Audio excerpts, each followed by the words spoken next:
ao seu local de culto, onde elas serão ministradas. Os adolescentes também podem ali se dirigir ao seu local de culto, junto com, acho que com o Eduardo.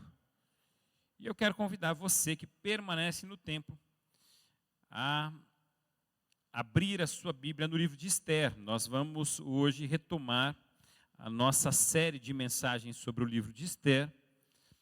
Essa série que fala sobre a soberania de Deus e propósito, mas também que mostra o agir de Deus na vida de alguém que se coloca à sua disposição. Nós já estamos na 4ª mensagem e o tema de hoje é Esther, uma mulher de coragem, uma mulher corajosa, uma mulher que enfrenta os desafios da vida. Então eu quero convidar você para que abra sua Bíblia em Esther capítulo 4. Nós vamos ler do verso 12 ao verso 17. Então o texto base da nossa reflexão hoje será Esther capítulo 4, do verso 12 ao verso 17. Enquanto vocês vão abrindo as Bíblias, se você quiser também acompanhar a leitura por aqui, fique à vontade. Eu vou pedir para o Tiago ir passando aqui no slide a leitura somente, tá bom? E também eu quero aproveitar e louvar a Deus, né, junto com a Laura e com o Valmir aqui, pela vida da Luísa, né? Louvado seja Deus, a Luísa que ficou internada. Quantos dias foram? 1 semana. Né? E graças a Deus já está em casa, está bem pelo que eu vi ali, né? Graças a Deus, louvado seja Deus por isso. Isso é muito bom. Vamos abrir a Bíblia então, vamos fazer a leitura? Se você quiser acompanhar aqui pela frente, você pode acompanhar. Diz assim: quando informaram Mardoqueu da resposta de Esther, ele mandou dizer-lhe: não pense que pelo fato de estar no palácio do rei, você será a única entre os judeus que escapará. Se você ficar calada nesta hora, socorro e livramento surgirão de outra parte para os judeus. Mas você e a família do seu pai serão mortos. Quem sabe se não foi para um momento como este que você chegou à posição de rainha? Então, Esther mandou esta resposta a Mardoqueu: vá, reúna todos os judeus que estão em Suzã e jejuem em meu favor. Não comam nem bebam durante 3 dias e 3 noites. Eu e as minhas criadas jejuaremos como vocês. Depois disso, irei ao rei, ainda que seja contra a lei. Se eu tiver que morrer, morrerei. Mardoqueu retirou-se e fez tudo o que Esther lhe havia ordenado. O mundo precisa de pessoas corajosas. O mundo carece de pessoas corajosas. O mundo necessita das pessoas corajosas, porque são as pessoas corajosas que mudam o mundo. As pessoas que se escondem não mudam nada. Mas as pessoas que se levantam com coragem, elas enfrentam os desafios e elas mudam muitas coisas. Muitas coisas. E o mundo, ele é tomado, ele tem essa necessidade de pessoas corajosas, porque o mundo, ele oferece riscos e perigos. Por exemplo, nessa semana, eu não sei se você acompanhou essa notícia, mas nessa semana foi noticiado que mais de 1.000 civis da Síria foram mortos por grupos de extermínio, por grupos terroristas. Mais de 1.000 pessoas, entre eles vários cristãos. Aliás, tem algumas teorias, algumas notícias que chegam dizendo, não, esse atentado contra mais de 1.000 pessoas foram contra pessoas cristãs. Alguns dizem, não, foram contra outros grupos muçulmanos também. Não sei ainda de fato ao certo, mas eu sei que muitos cristãos já emitiram vídeos falando desse caos. Porque o mundo é um mundo de riscos. O mundo é um mundo de perigos. A gente enfrenta isso o tempo todo. Há uma crescente escalada de violência no nosso país. Você olhar nessas últimas semanas as notícias do Nordeste, elas são terríveis. Como a violência ela tem alcançado uma escalada cada vez maior. E nós precisamos, para enfrentar essas circunstâncias, de pessoas corajosas.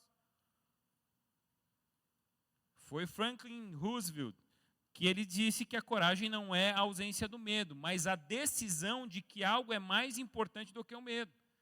E a gente enfrenta isso dentro da nossa casa. A gente percebe que a gente tem que enfrentar os nossos medos quando algum perigo real ele vem sobre a nossa casa. Que pai aqui não se levanta para enfrentar um perigo para proteger os seus filhos, por exemplo? Que mãe aqui não enfrenta ou já enfrentou perigos terríveis para proteger os seus filhos? E ao longo da história foram os corajosos que mudaram o destino das nações e também das pessoas. Quando homens e mulheres, eles decidem se levantar diante de injustiças, diante de perigos, o mundo é transformado por esse tipo de pessoa. Quando um policial, ele decide fora do turno se levantar para proteger alguém, ele está fazendo a diferença. Quando uma mãe, ela se levanta para proteger outras crianças, o mundo encontra uma diferença. Foi uma moça chamada Harriet Tubman, uma ex-escrava que arriscou a sua vida inúmeras vezes para libertar centenas de pessoas por meio da ferrovia subterrânea. A sua coragem salvou vidas e desafiou todo um sistema. Foi esse homem chamado William Wilberforce, político britânico, que dedicou a sua vida à luta contra a escravidão na Inglaterra. Ele enfrentou oposições por décadas, porque muita gente perde com isso, e muita gente perdeu com isso, mas ele nunca desistiu até ver a abolição da escravatura aprovada. É gente assim que entra para a história. E a gente poderia falar de muitas pessoas conhecidas, eu tentei trazer 2 desconhecidas, que não são tão conhecidas assim, de fato. Mas a gente poderia falar de muitas pessoas que tiveram a sua história e marcaram a história com a sua vida, com o seu testemunho, com a sua postura corajosa. Por exemplo, Martin Luther King.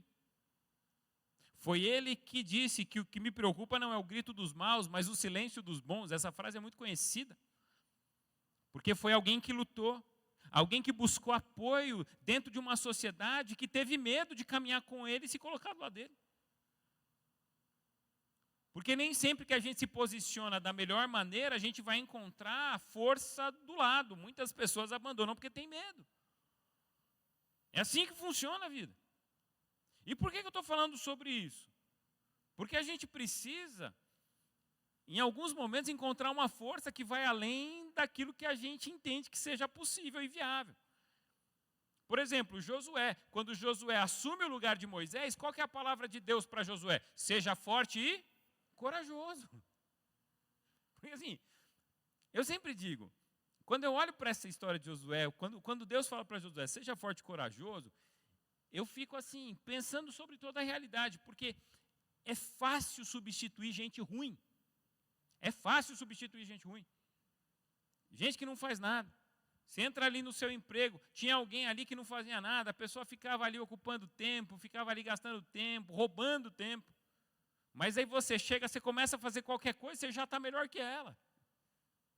Então, substituir alguém que não tem muita competência é fácil. Agora, você substituir alguém que é excelente no que faz é muito difícil. Que é o caso de Josué. Ele tem que substituir Moisés. Moisés era um homem que falava com Deus face a face. Moisés era um homem que falava com Deus assim, de uma forma tão plena, tão linda. Era um homem que um dia entrou numa tenda e ele saiu com o rosto brilhante, porque ali teve um momento com Deus e as pessoas tinham que cobrir o rosto. Porque esse era Moisés. E de repente tem Josué. Josué chega, Moisés morre e aí Josué tem que substituir. Não é fácil. Aí Deus olha para ele e fala assim, Josué, seja forte e corajoso. Tenha coragem. Porque algumas coisas não dependem de você. Não era sobre Moisés, era sobre mim em Moisés. E se a minha presença for constante na sua vida, assim como se a presença de Deus for constante na minha e na sua vida, nós vamos ver a glória de Deus se manifestar na nossa casa, na nossa igreja, onde nós estivermos. Amém, igreja? Porque é sobre Deus em nós, nunca foi sobre nós. Não é sobre a nossa capacidade. Porque se fosse sobre a nossa capacidade, a Bíblia não contava a história de Gideão, não contava a história de Davi, não contava a história dos discípulos, pescadores indoutos, em algumas traduções. Ignorantes, mas que foram homens que mexeram com o mundo da época.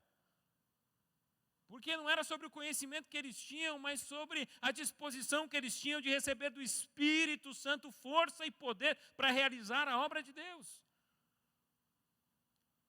E é sobre a força que Deus dá a mim e a você para realizarmos a sua obra, pregarmos o Evangelho e abalarmos as estruturas desse mundo. Por que eu estou falando isso? Porque o texto fala sobre Esther. Mais uma vez ele foca em Esther e ele nos mostra um cenário semelhante, um cenário de ameaça, um cenário de morte. E o desafio vem sobre Esther, e Esther ela fica em dúvida se ela aceita esse desafio, se ela responde a esse desafio, porque para Esther não é fácil tomar uma postura e decisões.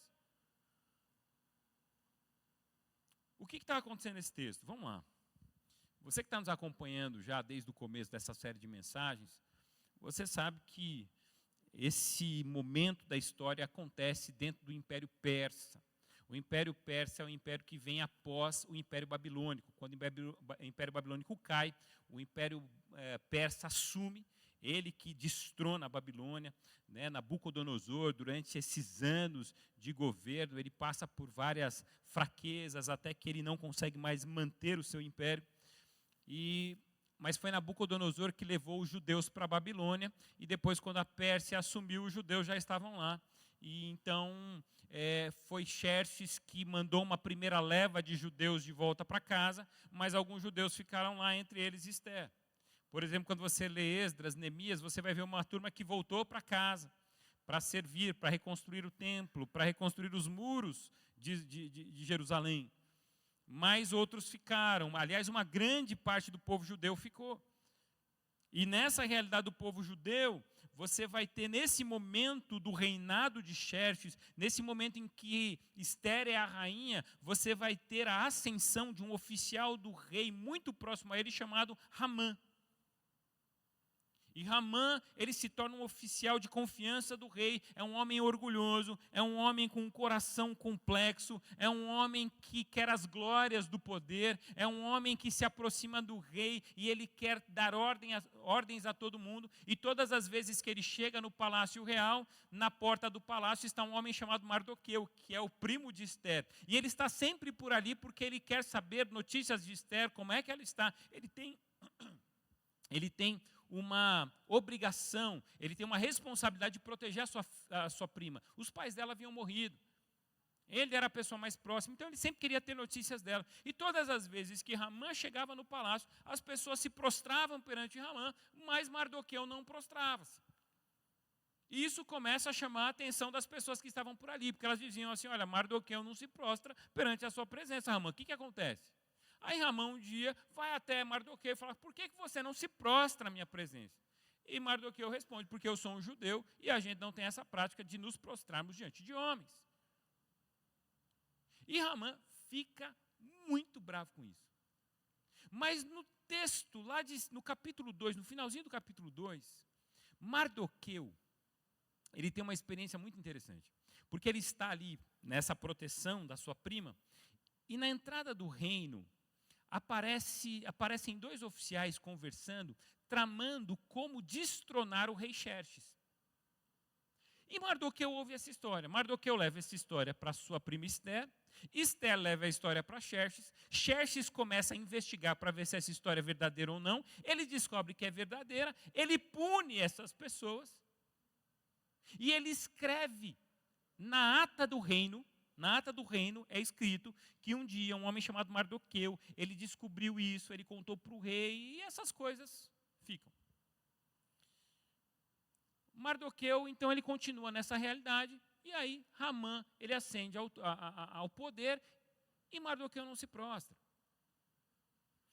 O tempo vai passando, Amã começa a especular de como destruir a vida de Mardoqueu. Ele fala: Mardoqueu é um homem duro, ele não se prostra mesmo, eu preciso não destruir só Mardoqueu, eu preciso atingi-lo de outra forma. Então ele pensa: eu vou destruir o povo judeu. Eu quero ver ele se proteger contra isso. E ele não se doer com a destruição do seu próprio povo.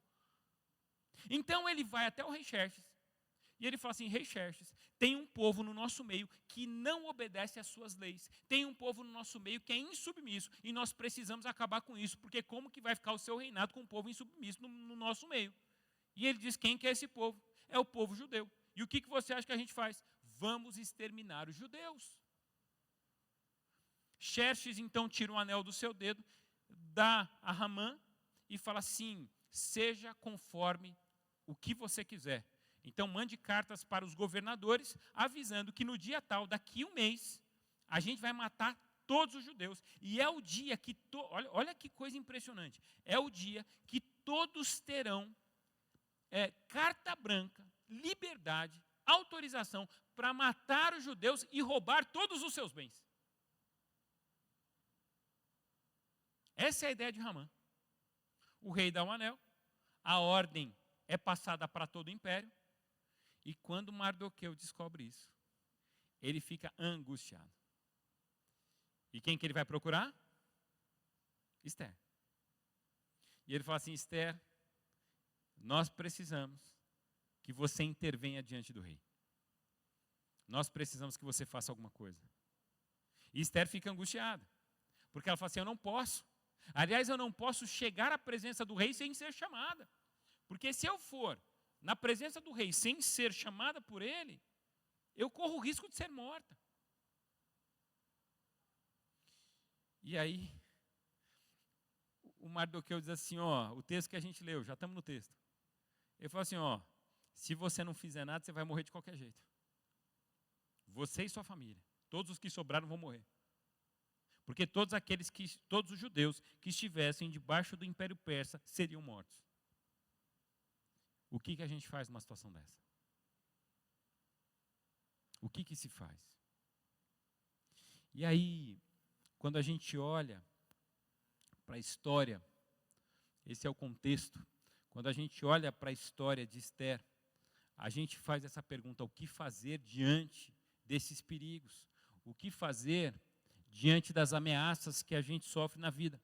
E aí eu quero compartilhar algumas lições com você. E a primeira lição que eu vejo na vida de Esther, eu quero que você pense sobre isso, seja a pessoa certa, no lugar certo, com coragem para fazer a coisa certa.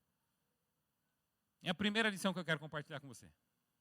Seja a pessoa certa, no lugar certo, com coragem para fazer a coisa certa. É simples isso aqui? Não. É por isso que a gente vai refletir sobre isso. Porque olha o que o texto diz, o verso 14. Se você ficar calada nesta hora, socorro e livramento surgirão de outra parte para os judeus. Mas você e a família do seu pai serão mortos. Quem sabe se não foi para um momento como este em que você chegou à posição de rainha. Ou seja, a questão aqui é que Mardoqueu ele desafia Esther a entender que a sua posição como rainha não era coincidência. Não é uma coincidência você estar onde você está. Porque a palavra que ele usa aqui, essa palavra aqui, não quem sabe não foi para um momento como esse que você chegou. Essa palavra aqui é a palavra hebraica nagá, e ela indica um direcionamento, uma chegada providencial. Foi de uma forma providencial que Deus te colocou aonde você está. Você não se tornou rainha por acaso. Por mais que você não desejasse, por mais que você não almejasse, por mais que você nem sonhasse com isso, por mais que não fizesse parte dos seus planos, Deus te colocou aonde você está por causa de uma providência dele.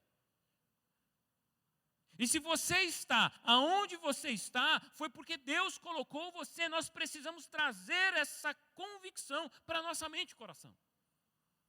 A gente precisa assimilar essa condição. Porque a gente passa boa parte da vida gastando energia para lutar contra aquilo que a gente já está vivendo. E a gente não tem condições de mudar. Se a gente gastasse energia para agradecer a Deus e fazer a diferença onde a gente está, a gente seria assim muito mais feliz. Olha a energia que você gasta lutando contra o emprego que você tem. Ah, porque não é um emprego que eu gosto. Ah, porque eles não pagam o que eu gostaria de receber. Ah, porque eles não fazem como eu gostaria. Ah, porque ninguém me respeita nesse lugar. Ah, porque as coisas não são do jeito que eu idealizei. Não são. E aí você fica lutando contra isso todos os dias. Você volta para casa triste, você volta para casa angustiado, você fala mal de todo mundo, você já não aguenta mais o lugar que você vive, você está toda vez murmurando por causa daquele lugar, daquele momento, daquilo que você faz. Aí o Mardoqueu olha para Esther e fala assim: quem sabe você não é a mulher certa no lugar certo, agora só falta você ter coragem para fazer a coisa certa.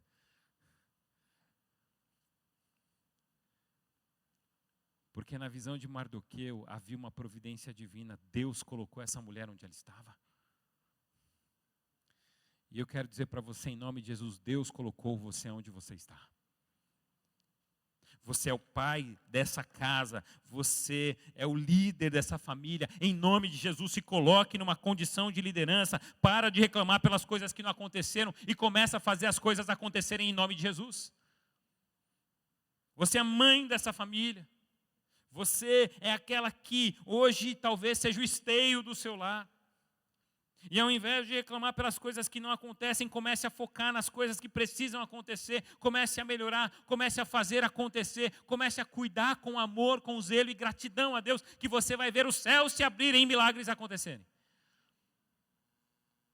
É de repente a gente se colocar numa condição para que as coisas mudem através de nós. É a gente se colocar numa condição de coragem. É a gente dizer para a gente mesmo, olha, eu estou vivendo algo que eu não gostaria de viver, mas talvez Deus tenha me colocado nessa condição. Não é isso que eu queria falar agora, não. Mas é um homem chamado Frederick Douglass. Eu não coloquei aqui, eu deveria ter colocado. Ele foi um escravo. Frederick Douglass foi um escravo que se tornou um dos mais importantes líderes do movimento abolicionista nos Estados Unidos.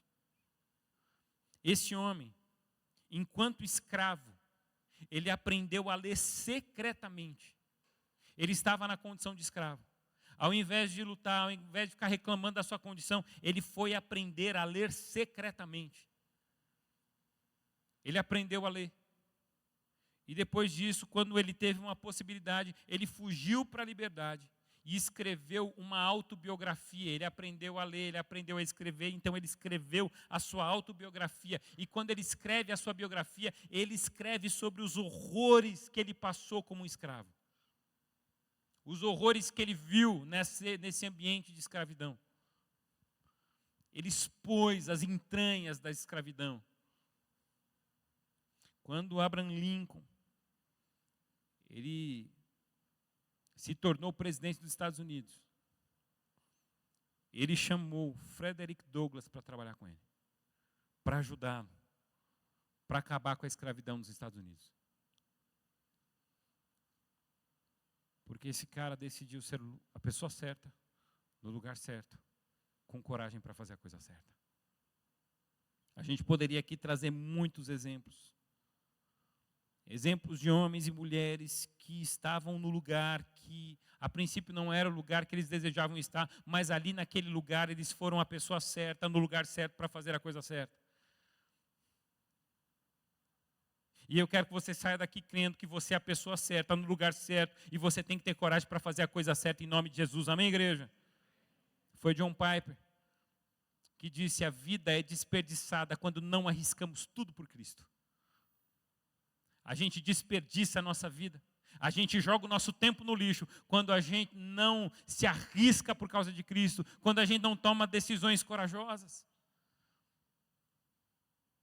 Ah, não, eu estou numa condição que eu não queria mais estar. Eu queria estar hoje vivendo uma vida boa. Eu queria hoje estar aqui desfrutando da minha aposentadoria, com muito dinheiro. Eu queria hoje estar vivendo, viajando, conhecendo o mundo todo, mas eu não estou. Então, ao invés de reclamar porque eu não estou, eu quero fazer da minha vida uma vida missionária onde eu estou para pregar o Evangelho e fazer a diferença no máximo de pessoas que eu puder hoje. Eu quero ser a pessoa certa, no lugar certo, com coragem, para realizar as transformações que Deus quer fazer através da minha vida. Amém, igreja? Que seja assim em nome de Jesus. Em segundo lugar, o que fazer diante das ameaças. Seja a pessoa que se prepara espiritualmente, isso aqui é fundamental. Seja a pessoa que se prepara espiritualmente. Eu vou pedir para que vocês repitam isso comigo, pode ser? Vamos lá? Seja a pessoa que se prepara espiritualmente. Por quê? Olha o que diz o texto. Vá, reúna todos os judeus que estão em Suzã e jejuem em meu favor. Não comam nem bebam durante 3 dias e 3 noites. Eu e as minhas criadas jejuaremos como vocês. Depois disso, irei ao rei, ainda que seja contra a lei. Se eu tiver que morrer, morrerei. Olha que impressionante.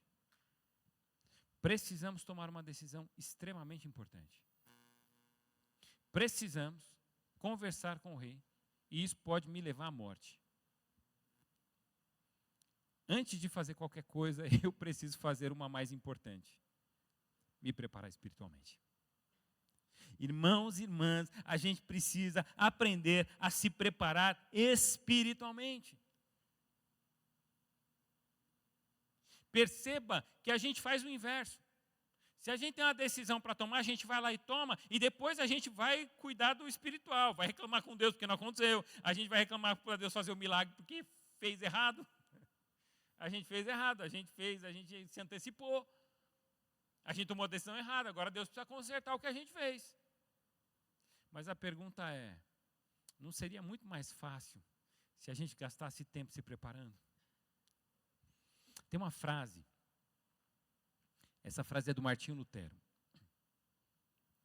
Martinho Lutero, ele diz assim, ele escreve em determinado momento da sua vida, ele fala assim: eu tenho tantas coisas para fazer, eu tenho tantas decisões para tomar, que eu não posso começar o meu dia sem orar pelo menos 3 horas. Qual que é a nossa lógica? Eu não posso orar, porque eu tenho muita coisa para fazer no dia. Não é assim que a gente fala, não, eu tenho muita coisa para fazer, não dá nem tempo de orar. Não dá tempo de ler a Bíblia, porque eu tenho tanta coisa para fazer. Não dá tempo de colocar o meu coração diante de Deus, não dá tempo de jejuar, não dá tempo de fazer nada, porque a minha vida é corrida. A lógica de Lutero era completamente diferente. Eu tenho tanta coisa para fazer que eu não posso começar o dia sem orar pelo menos 3 horas. Porque eu preciso, nessas 3 horas, me organizar diante de Deus. Eu preciso, nessas 3 horas, me tornar sensível à voz de Deus. Eu preciso, nessas 3 horas, me tornar sensível à direção divina para que eu possa agir, para que eu possa tomar as decisões, para que eu possa viver o meu dia. E o jejum, eu sempre enfatizo isso, o jejum não é um instrumento divino para que a gente ganhe poder.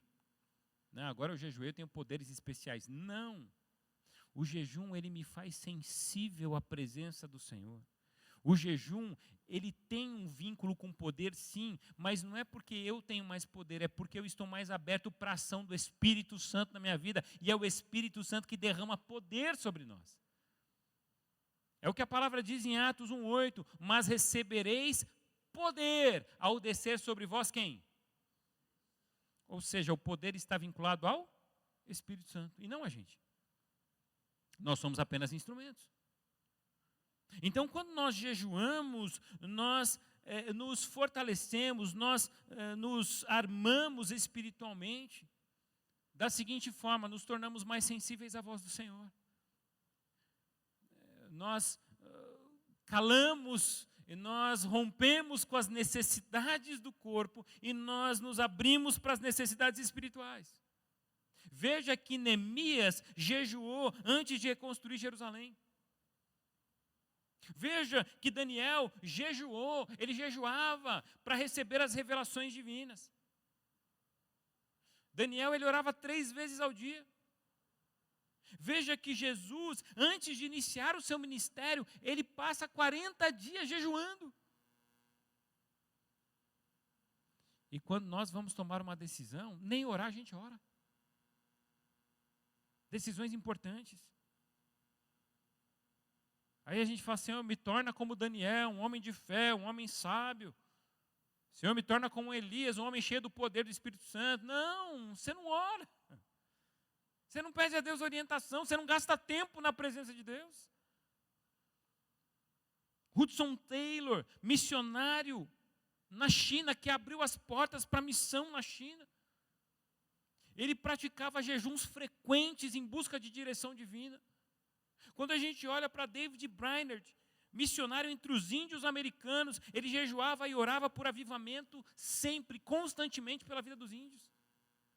Quando a gente olha para Susana Wesley, mãe de João Wesley, um dos maiores avivalistas, um homem extremamente importante na vida da igreja cristã, a gente vê que Susana Wesley separava momentos de jejum e oração para interceder pelos seus filhos. E eu pergunto para você, mãe, para você, pai, quanto tempo você gasta de jejum e oração pela vida dos seus filhos? Quanto tempo a gente jejua pelos nossos filhos? Quanto tempo a gente ora, pedindo a Deus que torne a nossa vida sensível, para entender o que a gente pode fazer na direção dos filhos, como ensinar os nossos filhos, como criar um ambiente propício para que eles tenham experiências lindas com Deus. Esther via o seu povo em risco, e ela vai dizer para Mardoqueu: coloca todos os judeus em jejum, durante 3 dias, porque a gente precisa de uma direção de Deus. A gente precisa de uma direção de Deus. O jejum de Esther era um clamor por uma intervenção divina. A sua coragem não vinha de si mesmo, mas de uma fé fortalecida pela busca ao Senhor. É o Senhor quem fortalece a minha fé e a sua fé. É o Senhor quem nos ajuda diariamente. Foi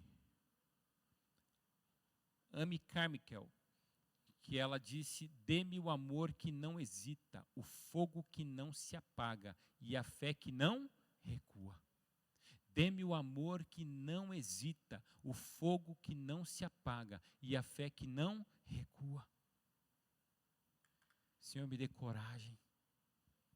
Me dê coragem, eu preciso ter uma conversa com alguém, me dê coragem. Senhor, eu preciso tomar uma decisão importante, me dá sabedoria, me dá unção e me dá coragem. Faz arder o teu fogo dentro da minha vida. Senhor, eu quero pregar o Evangelho e servir ao Senhor. Me dê coragem, me dê ousadia para parar de fugir. Eu estou num ambiente em que ninguém crê em Cristo. Outro dia uma moça falou isso para mim. Ela falou assim: não, porque no lugar onde eu trabalho, ninguém crê em Jesus. Eu me sinto sozinha naquele lugar. Eu falei: irmã, você tem ao seu lado o maior poderio que você poderia ter, a presença de Deus. Pensa então que o lugar onde você trabalha é um campo missionário. Ao invés de reclamar porque não tem gente que tem a mesma fé que você, ali você tem possibilidade de pregar o Evangelho a quem você quiser. A gente precisa de sensibilidade para ver o que Deus está nos dizendo. E terceiro e último lugar, o que fazer diante das ameaças? Tenha coragem para cumprir a missão que Deus te deu. Verso de número 16, vá, reúna todos os judeus que estão em Suzã e jejuem em meu favor. Não comam nem bebam durante 3 dias e 3 noites. Eu e as minhas criadas jejuaremos com vocês. Depois disso, irei ao rei, e ainda que seja contra a lei, se eu tiver que morrer, eu vou cumprir a minha missão e vou morrer. Deixa eu contar uma coisa para você. Talvez você não saiba.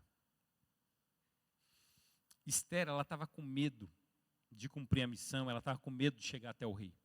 E de repente o rei matá-la. Mas a história que você não sabe, talvez, se você não leu o livro, você não vai saber. Mas se você já leu, você vai lembrar. É que esse rei era apaixonadíssimo por Esther. Ele era apaixonadíssimo por Esther. Tanto que quando Esther ela toma uma decisão de ir até o rei, ela faz da seguinte forma: ela fica ali no pátio, na frente do local onde o rei permanecia, ela fica por ali. E aí o rei estende o cetro para ela, e quando o rei estende o cetro para ela, porque assim, ó, ela orou, ela jejuou, e aí ela foi e ficou por lá, rodeando. Aí o rei vê, estende o cetro e chama ela. E aí ela vai até o rei e encosta no cetro. E aí ele fala assim: o que está acontecendo com você? Alguma coisa te angustia? Aí o rei fala assim: pede o que você quiser, Nem que seja metade do meu reino eu vou te dar. E eu estava dizendo hoje de manhã, é o que o seu marido faz com você, não é, irmã? Quando você chega para o seu marido, preciso conversar com você, não é assim que ele fala para você? Pede o que você quiser, minha querida, eu te amo. Metade dos meus bens estão à sua disposição. Pode usar. São seus. Não é assim, irmãs?